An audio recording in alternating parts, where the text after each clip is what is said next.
1980 മുതൽ 85 വരെയുള്ള കാലഘട്ടം മലയാള സിനിമയുടെ ഗോൾഡൻ ഏജ് എന്ന് കണക്കാക്കപ്പെടുന്നു. ജയന്റെ മരണം, സുകുമാരൻ, സോമൻ, മധു, നസീർ തുടങ്ങിയ സീനിയർ താരങ്ങളുടെ ആധിപത്യം, അതിനിടയിൽ ഒരുപിടി യുവതാരങ്ങൾ കടന്നു വന്നു. അവരിൽ പ്രമുഖനാണ് രവീന്ദ്രൻ.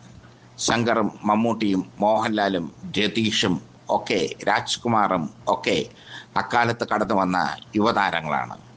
അതിൽ മമ്മൂട്ടിയും മോഹൻലാലും കുതിച്ചു കയറിയപ്പോൾ മറ്റുള്ളവർക്ക് കുതിച്ചു കയറാൻ കഴിഞ്ഞില്ല. അത് അവരുടെ തന്നെ പ്രശ്നമായിരുന്നു, കഥാപാത്രങ്ങൾ തിരഞ്ഞെടുക്കുന്നതിലുള്ള പ്രശ്നം. അതിൽ മുൻനിരയിൽ നിൽക്കുന്ന നടന്മാരിൽ ഒരാളാണ് രവീന്ദ്രൻ. 1980 പുറത്തിറങ്ങിയ IV ശശിയുടെ അശ്വരഥം എന്ന ചിത്രത്തിൽ നായകനായി അരങ്ങേറി രവീന്ദ്രൻ. അതേ വർഷം തന്നെ ഒരു തലൈ ഒരു രാഗം എന്ന തമിഴ് സിനിമയിൽ ശങ്കറിൻ്റെ സുഹൃത്തായി രവീന്ദ്രൻ വേഷമിട്ടു. അശ്വരഥവും മഞ്ഞിൽ വിരിഞ്ഞ പൂക്കളും ഒരേ സമയത്താണ് റിലീസ് ചെയ്തത്. രണ്ട് ചിത്രവും ഹിറ്റായി. അശ്വരഥത്തിലൂടെ രവീന്ദ്രൻ യുവാക്കളുടെ ഹരമായി മാറി. അശ്വരഥം എന്ന ചിത്രത്തിൻ്റെ പ്രത്യേകത രവീന്ദ്രൻ്റെ കായിക അഭ്യാസ പ്രകടനമായിരുന്നു. അദ്ദേഹത്തിൻ്റെ ആകർഷണീയമായ സ്റ്റണ്ട് രംഗങ്ങളായിരുന്നു. കരാട്ടയിൽ ബ്ലാക്ക് ബെൽറ്റുള്ള അടയാർ ഫിലിം ഇൻസ്റ്റിറ്റ്യൂട്ടിൽ നിന്ന് അഭിനയം പഠിച്ച രവീന്ദ്രൻ അശ്വരഥത്തിൽ തിളങ്ങി. ഒരു സോഫ്റ്റ് പോൺ മൂവിയായിരുന്നു അശ്വരഥം. ചിത്രം വലിയ ഹിറ്റായി മാറി. പിന്നീട് രവീന്ദ്രൻ നായകനായ ഒരുപിടി ചിത്രങ്ങൾ: തിമിംഗലം, ഈറ്റപ്പുലി, കാലം, കാഹളം, വെളിച്ചം വിതറുന്ന പെൺകുട്ടി തുടങ്ങിയ ചിത്രങ്ങൾ. ഇതിൽ കാലം രവീന്ദ്രൻ്റെ സോളോ ഹിറ്റാണ്. തിമിംഗലത്തിൽ ശങ്കറും രവീന്ദ്രനോടൊപ്പം ഉണ്ടായിരുന്നു.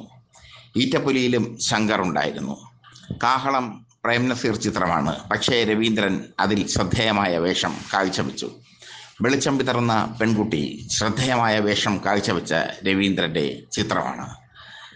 എന്തുകൊണ്ട് രവീന്ദ്രൻ ഔട്ടായി എന്ന ചോദ്യത്തിന് ഉത്തരമൊന്നേ ഉള്ളൂ: കഥാപാത്രങ്ങളെ കൈകാര്യം ചെയ്യാൻ, അല്ലെങ്കിൽ കഥാപാത്രങ്ങളെ സെലക്ട് ചെയ്യാൻ അദ്ദേഹത്തിന് അറിയില്ലായിരുന്നു.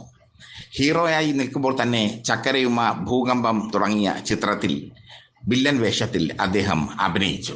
അത് അദ്ദേഹത്തിന് തിരിച്ചടിയായി മാറി. മാത്രമല്ല, ഹീറോയിസം വ്യക്തമാക്കുന്ന വേഷങ്ങൾ ഒരുപാട് അദ്ദേഹത്തിന് കിട്ടിയെങ്കിലും തിരക്ക് കാരണം പല വേഷങ്ങളും അദ്ദേഹത്തിന് ഉപേക്ഷിക്കേണ്ടി വന്നു. മദ്രാസിലെ മോൻ അടക്കമുള്ള ചിത്രങ്ങളിലെ പ്രതിനായക വേഷം രവീന്ദ്രനെ പ്രതിനായകനായി പതുക്കെ പതുക്കെ പ്രതിഷ്ഠിച്ചു. അങ്ങനെ കരിമ്പിൻ പൂവിനക്കരെ എന്ന ചിത്രത്തിലൊക്കെ IV ശശി നല്ല റോളുകൾ കൊടുക്കാൻ ശ്രമിച്ചു. അതിലെ തമ്പി എന്ന കഥാപാത്രം, മോഹൻലാൽ പാമ്പിനെ കൊണ്ട് കടിപ്പിച്ചു കൊള്ളുന്ന തമ്പി എന്ന കഥാപാത്രം രവീന്ദ്രൻ്റെ നല്ല കഥാപാത്രമാണ്. പക്ഷേ അപ്പോഴേക്കും കരിമ്പിൻ പൂവിനക്കരെയൊക്കെ ഇറങ്ങുമ്പോഴേക്കും രവീന്ദ്രൻ്റെ കാലം കഴിഞ്ഞു പോയിരുന്നു. അതേക്കുറിച്ച് രവീന്ദ്രൻ ഒരു അഭിമുഖത്തിൽ എന്നോട് പറഞ്ഞത് ഇങ്ങനെയാണ്: എന്നെ ഒരിക്കലും പഴയ കുതിരയെന്ന് വിശേഷിപ്പിക്കരുത്, പല്ലുപോയ സിംഹമെന്ന് വിശേഷിപ്പിക്കരുത്. ഞാൻ എൻ്റേതായ വഴിയിൽ സഞ്ചരിച്ചു. സൂപ്പർ താരമാകാൻ ഞാൻ ആഗ്രഹിച്ചില്ല. ഫാൻസ് അസോസിയേഷന് വേണ്ടി പലരും എന്നെ സമീപിച്ചു.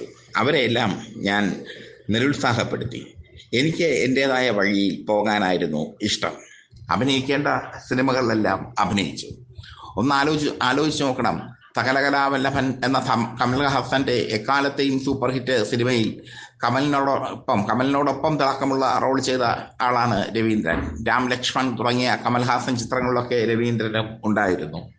രജനി ചിത്രങ്ങളിലും രവീന്ദ്രൻ ഉണ്ടായിരുന്നു. തമിഴിൽ അദ്ദേഹം രവീന്ദർ എന്ന പേരിലായിരുന്നു അറിയപ്പെടുന്നത്. അഞ്ചാതെ നെഞ്ചങ്ങളായിരുന്നു മറ്റൊരു ചിത്രം. അങ്ങനെ തമിഴിലും മലയാളത്തിലും ഹീറോ ഇമേജ് നിൽക്കുമ്പോൾ തന്നെയാണ് ഈ ഒരു ഗ്യാരണ്ടിയും ഇല്ലാത്ത വില്ലൻ വേഷങ്ങൾ രവീന്ദ്രൻ സ്വീകരിച്ചത്. അത് അദ്ദേഹത്തിന് വലിയ തിരിച്ചടിയായി മാറി. അദ്ദേഹം ഔട്ടാവാൻ കാരണവും അതാണ്. ഔട്ടായപ്പോഴും അദ്ദേഹം വെറുതെ ഇരുന്നില്ല. അദ്ദേഹം ലോക ക്ലാസിക് സിനിമകൾ സംഘടിപ്പിച്ച് അത് ക്യാമ്പസുകളിൽ പ്രദർശിപ്പിച്ച് പുതിയ കുട്ടികളിൽ സിനിമയെ പറ്റിയുള്ള നവീനമായ അവബോധം വളർത്തി. അതായിരുന്നു രവീന്ദ്രൻ്റെ പ്രത്യേകത. സിനിമയിൽ നിന്നും താൻ ഒരിക്കലും ഒഴിഞ്ഞു പോയിട്ടില്ല എന്ന് രവീന്ദ്രൻ അന്ന് എന്നോട് പറഞ്ഞു. മോഹൻലാലിൻ്റെ എക്കാലത്തെയും പ്രശസ്ത ഹിറ്റുകളിലൊന്നായ സത്യനന്ദിക്കാട് ചിത്രം, എന്നും എപ്പോഴും എന്ന സിനിമയുടെ കഥ രവീന്ദ്രൻ്റേതാണ്. രവീന്ദ്രന് കഥ എഴുതാനും അറിയാം. എന്തായാലും രവീന്ദ്രൻ ഇപ്പോൾ തിരികെ വന്നിരിക്കുന്നു. ഇടുക്കി ഗോൾഡ് എന്ന ചിത്രത്തിൽ ശക്തമായ വേഷത്തെ അവതരിപ്പിച്ചുകൊണ്ട് രവീന്ദ്രൻ വന്നിരിക്കുന്നു. രവീന്ദ്രന് ഇനിയും മലയാള സിനിമയിൽ പലതും ചെയ്യാൻ പറ്റും.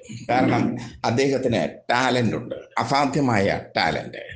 രജനീകാന്തിൻ്റെ സുഹൃത്തെന്ന നിലയിൽ തമിഴ്നാട്ടിലും അദ്ദേഹത്തിന് പല സിനിമകളിലും അഭിനയിക്കാൻ കഴിയും. പക്ഷേ രവീന്ദ്രൻ ഒഴിഞ്ഞൊഴിഞ്ഞ് തൃപ്പൂണിത്തുറയിലെ തൻ്റെ കോണിൽ ഒതുങ്ങുന്നു.